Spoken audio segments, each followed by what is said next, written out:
नमस्कार। महापुरुषों का कहना है कि कविता हमें बेहतर इंसान बनने में सहायता करती है। इसलिए ये जरूरी लगता है कि कविता सब तक पहुंचे, सब कविता को जानें और समझें। विशेष रूप से हमारी युवा होती पीढ़ी अर्थात किशोर बच्चे कविता से निकटता बनाएं तो एक बेहतर समाज के निर्माण में उनकी भूमिका सार्थक हो सकती है। किंतु ऐसा तभी संभव है जब हम ये जान लें कि कविता है क्या। कविता का एक छोर जहां कल्पना को आकाश की ऊंचाइयों तक ले जाने की क्षमता रखता है, वहीं जीवन का यथार्थ कविता को धरातल पर लाकर खड़ा कर देता है। यही अंतर्विरोध ही कविता का जनक है। कविता का भाव जगत छात्रों के लिए हमेशा से जिज्ञासा का कारण बनता रहा है। इस श्रृंखला के कार्यक्रमों में उनकी इन्हीं जिज्ञासाओं का उत्तर खोजने का प्रयास किया गया है। विद्यार्थियों, सबसे पहले परिचय। मैं हूं हरिमोहन शर्मा, दिल्ली विश्वविद्यालय के हिंदी विभाग में पढ़ाता रहा हूं। मेरे साथ हैं डॉक्टर अजय तिवारी। आप दिल्ली विश्वविद्यालय के हिंदी विभाग से सेवानिवृत्त आचार्य हैं और नई पीढ़ी के सशक्त आलोचक हैं। इनकी अनेक आलोचनात्मक कृतियां प्रकाशित हुई हैं और इधर भी लगातार लेखन कार्य में रत हैं। मैं आपका स्वागत करता हूं डॉक्टर तिवारी। नमस्कार डॉक्टर साहब। आइए सबसे पहले सुनते हैं केशव की कविताओं का पाठ। प्रस्तुत है केशवदास की कविताएं। पहला पद है सरस्वती वंदना। बानी जगरानी की उदारता बखानी जाए, ऐसी मति कहों धों उदार कौन की भई। देवता प्रसिद्ध सिद्ध ऋषिराज तप अवृद्ध, कही कही हारे सब कही न केहू लई। भावी भूत वर्तमान जगत बखानत हैं, केशवदास केहू न बखानी काहू पै गई। बरने पति चारि मुख, पूत बरने पांच मुख, नाती बरने षट मुख, तदपि नई नई। तदपि नई नई। नई नई। दूसरा पद है पंचवटी वन वर्णन। सब जाति फटी दुख की दुपटी, कपटी न रहें जह एक घटी। निघटी रुचि मीचु घटी हूँ घटी, जग जीवन जतीन की झूठी तटी। अघ ओघ की बेरी कटी बिकटी, निकटी प्रकटी गुरु ज्ञान गटी। चहु ओरन नाचती मुक्त नटी, गुण धूर जटी बन पंचवटी। गुणधूर जटी बन पंचवटी। वाह। तीसरा पद है अंगद रावण संवाद। सिंधु तरियों उनको बन रातों पै, धनुरेख गई न तरी। बांध्यो बांधत सो न बनियो, उन बारिधि बांध के बाट करी। अजहूँ रघुनाथ प्रताप की बात, तुम्हें दस कंठ न जानी परी। तेलनि तूलनि पूंछ जरी न जरी, जरी लंक जराई जरी। वाह। न जरी जरी लंक जराए जरी। बहुत अच्छा पाठ किया डॉक्टर साहब आपने। धन्यवाद। और तीन तरह के भावों को स्पष्ट करने में इस पाठ से बड़ी सहायता मिलेगी। जी डॉक्टर तिवारी, अब हम इस पर बातचीत शुरू करते हैं। अवश्य। इससे पहले क्या ही अच्छा हो कि आप केशवदास का कुछ संक्षिप्त परिचय हमारे दर्शकों को दे दें। हाँ, बात सही है। केशव अपने ढंग के अनोखे कवि हैं। जी। अकबर के काल में एक तरफ तुलसी और दूसरी तरफ केशव, ये दो महाकवि हुए। केशव की विशेषता ये थी कि केशव अपने को भक्त नहीं मानते थे, कवि मानते थे। अच्छा। बड़ी प्रसिद्ध किंवदंती है कि अकबर ने केशव को आमंत्रित किया, तो वहां पहुंच के जब अकबर ने सवाल किया कि इस समय का सबसे बड़ा कवि कौन है, तो केशव ने कहा मैं हूं। तो उन्होंने पूछा कि तुलसीदास भी इसी समय हैं, तुलसीदास को आप नहीं मानते? जी। तो उन्होंने कहा तुलसीदास भक्त हैं, कवि मैं हूं। अच्छा। और इस तरह भक्त से अलग कवि की एक अपनी पहचान, अपनी सत्ता उन्होंने स्थापित करने का आग्रह प्रदर्शित किया। हाँ। तो केशव इस तरह अपनी एक अलग धारा स्थापित कर रहे हैं जो एक कवि के रूप में पहचान बनाने वाली चेष्टा है। ये उनकी पहली चीज थी। और कवि का मतलब हुआ कि काव्य शास्त्र का पारंगत, उसका विशेषज्ञ।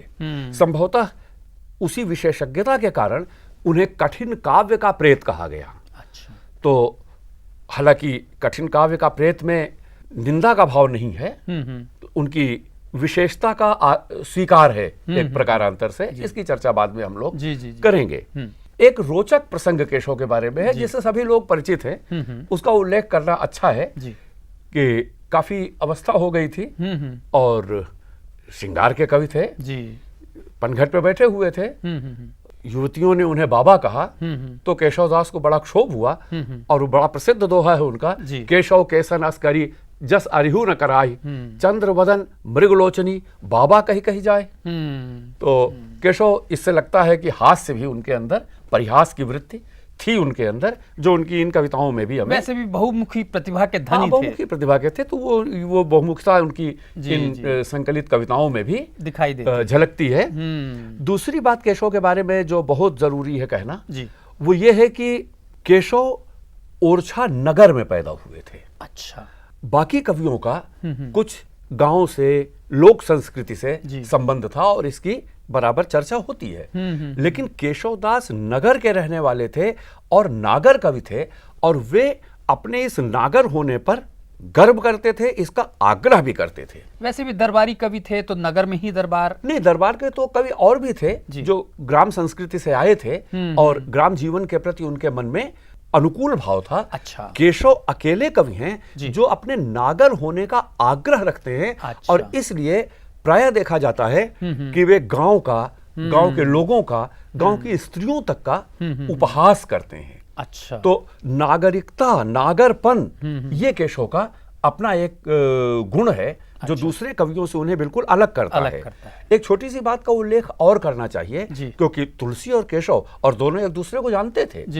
रामचरितमानस के समक्ष एक चुनौती पेश करने के लिए या उसे चुनौती मानकर एक दूसरा उदाहरण पेश करने के लिए उन्होंने रामचंद्रिका लिखी थी। अच्छा। और वो पूरा रामकथा का वृत्तांत यहाँ भी है अपने ढंग से। लेकिन मानस के वजन पर लिखे जाने पर भी मानस से इसका बुनियादी अंतर इस बात में था कि मानस के केंद्र में भक्ति का विचार है।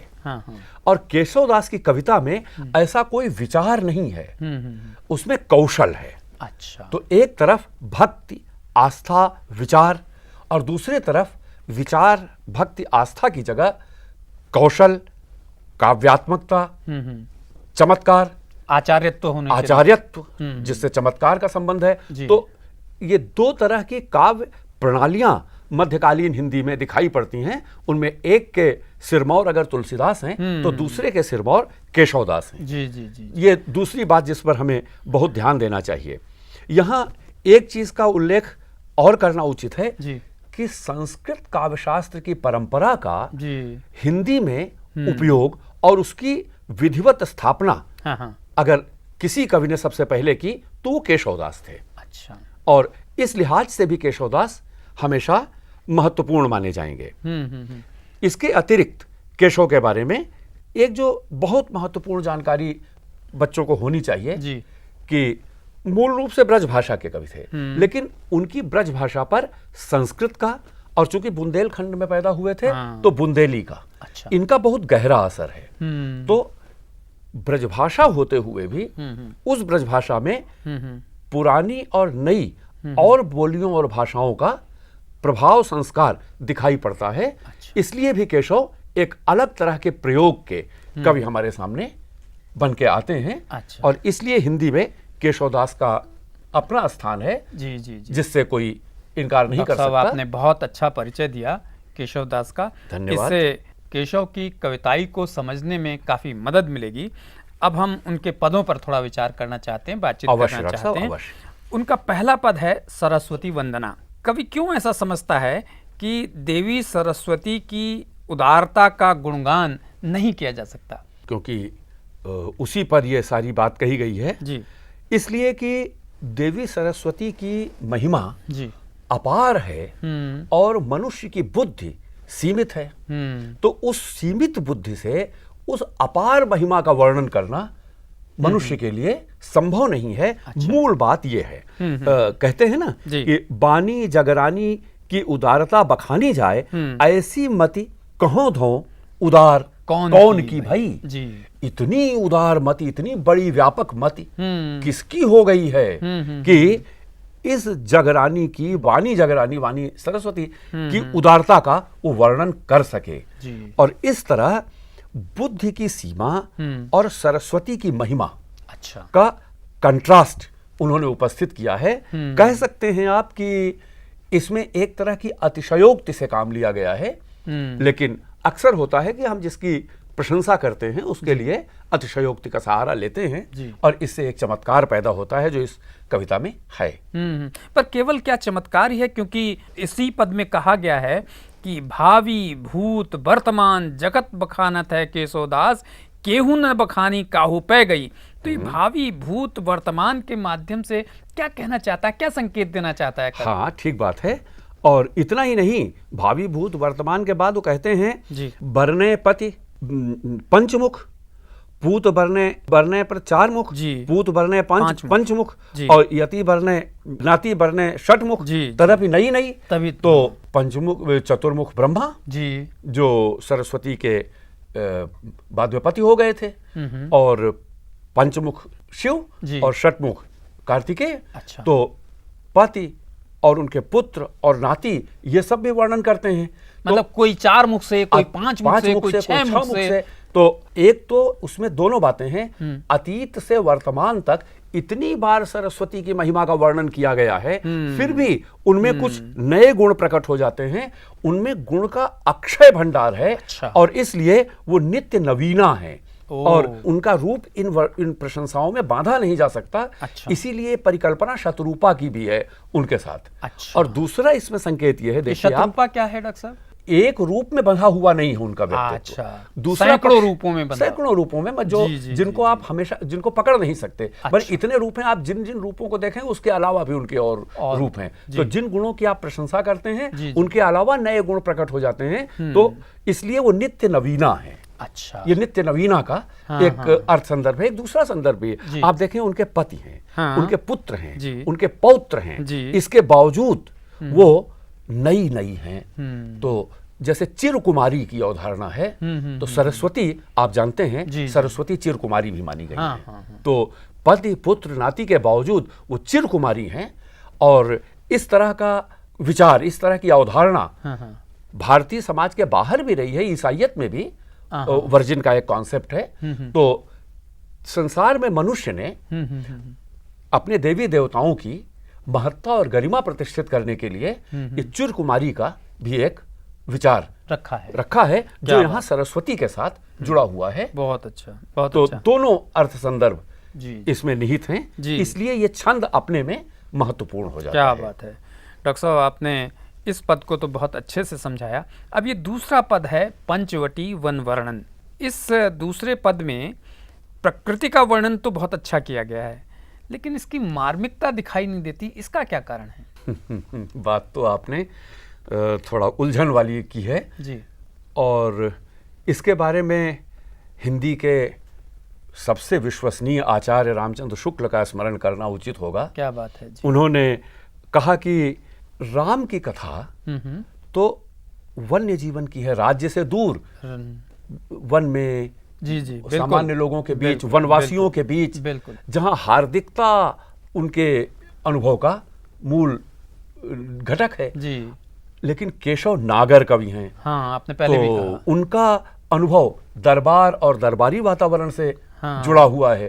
तो अनुभव की दोनों भूमियां अच्छा काफी दूर हैं। तो इसलिए जब केशव उस तरह का वर्णन करते हैं तो उसमें वो मार्मिकता, वो स्वाभाविकता थोड़ा सा कम हो जाती है। लेकिन उस कमी को केशव अपने कौशल से किस तरह से दूर करते हैं, इसका उदाहरण ये छंद है। अच्छा। और इसलिए आप देखें कि सब जाति फटी दुख की दुपटी, कपटी न रहे जहां एक घटी। हाँ। तो ये पढ़ने का जो सौंदर्य है, जो इसका आनंद है, इसमें क्या जो बात है। चमत्कार है, जी जी जी। ये उस कमी को थोड़ा सा दूर कर देता है जी। और यही केशव का कमाल है। अच्छा डॉक्टर साहब, इसी पद में तीसरी पंक्ति में आता है अघ ओघ की बेरी कटी बिकटी निकटी प्रकटी गुरु ज्ञान गटी। अब क्या इसमें बात है। अघ ओघ गुरु ज्ञान गटी या देखिए, बेरी का कटना। अघ ओघ तो महापाप हाँ हाँ या बहुत सारा पाप जी। जो मिलके एक पाप का भंडार बन जाए। जी। और गटी यानी गठरी, ज्ञान की गठरी। अच्छा। और वो गठरी छोटी मोटी नहीं है, गुरु ज्ञान है। तो यहाँ यो कहना चाहते हैं कि इस पंचवटी में आने के बाद हाँ हाँ अब भक्त नहीं है, लेकिन बात तो कहीं भक्ति के नजदीक जाती है। हाँ, कि पंचवटी में आने के बाद महापापों की बेड़ी कट जाती है। क्या बात है। तो क्योंकि अघ ओघ की बेड़ी कटी, उसकी बेड़ी कट गई। जी। ठीक है। और जो इस बेड़ी के कट जाने के बाद जो गुरु ज्ञान है, यानी जो बड़ा महत्वपूर्ण ज्ञान है, महान ज्ञान है, उसकी गठरी आ जाती है। यानी बड़ा गुरु ज्ञान भी काफी मात्रा में आ जाता है, यहाँ ज्ञानी हो जाता है आदमी। अच्छा। तो इसका परिणाम क्या है, माने वो प्रकट होकर सामने आ जाता है। जी, जी, जी। तो यानी यहाँ आने पर आदमी ज्ञान युक्त हो जाता है। अच्छा। और पाप मुक्त हो जाता है। ओह क्या बात तो है। जो ज्ञान युक्त और पाप मुक्त होना है, ये इस छंद के द्वारा वो प्रकट करते हैं। एक तो बात ये है। जी, जी। लेकिन दूसरी बात आप देखें कि ये जो ज्ञान युक्त होना है, आप तुलसीदास हो, सूरदास हो, कबीरदास हो, वो सिर्फ ज्ञान की बात कभी नहीं करते। जी। केशवदास ज्ञान की बात आग्रह पूर्वक करते हैं। ये जो बौद्धिकता का आग्रह है, जी। ये केशवदास को मध्यकालीन कवियों में बहुत आधुनिक बनाता है। अच्छा। यानी केशव की जो आधुनिकता है वो और लोगों की आधुनिकता से भिन्न बौद्धिकता के साथ जुड़ी हुई है। अच्छा। और ये बौद्धिकता वहां से लेकर नई कविता तक चली आती है, अच्छा, आधुनिक काल में। आधुनिक काल में। और संयोग की बात नहीं है जी। कि उस बौद्धिकता का सबसे अधिक आग्रह पूर्वक प्रयोग करने वाले अज्ञे केशव को अपना आदर्श कवि जी जी, मानते हैं। केशव की कविताएं पर तो- उन्होंने लिखा भी है। लेख लिखा है। जी जी जी, तो जी।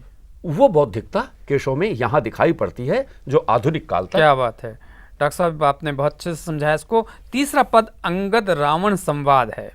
इस अंगद रावण संवाद में बांध्योई बांधत सो न बन्यो उन बारिधि बांध के बाट करी।